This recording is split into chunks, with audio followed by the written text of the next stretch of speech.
नमस्कार भाई लोग, का हाल बा। हम आपके भाई मोनू सिंह।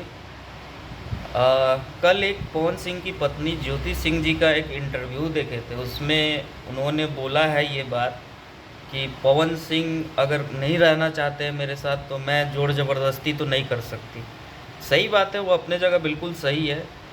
लेकिन जो उन्होंने एक स्टेटमेंट दिया कि उनके साथ में रहने वाले जो लोग हैं वो नहीं चाहते हैं कि पवन सिंह मेरे साथ रहे। तो जहाँ तक मुझे पता नहीं क्यों ऐसा लग रहा है कि ये बीआईबी विजेंदर का जो इंटरव्यू है उसको ज्योति भाभी ने देख लिया है और उससे प्रभावित होकर ये बात बोला है उन्होंने।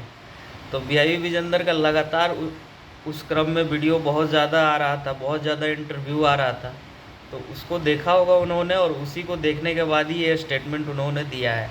तो खैर ये स्टेटमेंट सरासर गलत है।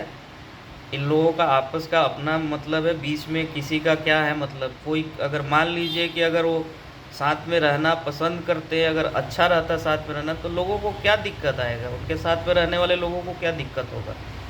दो चार चूतिए यूट्यूबर हैं जो बना रहे इस चीज़ पे भी मज़ा ले रहे। तब ये चूतियों, अच्छा सा टॉपिक ढूंढो, उस पर वीडियो बनाओ। समझ गया। और एक ये बाबा भोजपुरिया न्यूज़, पता नहीं कौन सा चूतिया है साला, देवघर से। वो अपने आप को पता नहीं क्या समझता, कुछ भी बोलता है साला चूतिया। तो सुधर जा बे तू, ठीक है। बाकी भाई लोग, पवन सिंह का बोलबम गाना आप लोगों को कैसा लग रहा है कमेंट में ज़रूर बताइए। नमस्कार, जय भोजपुरी।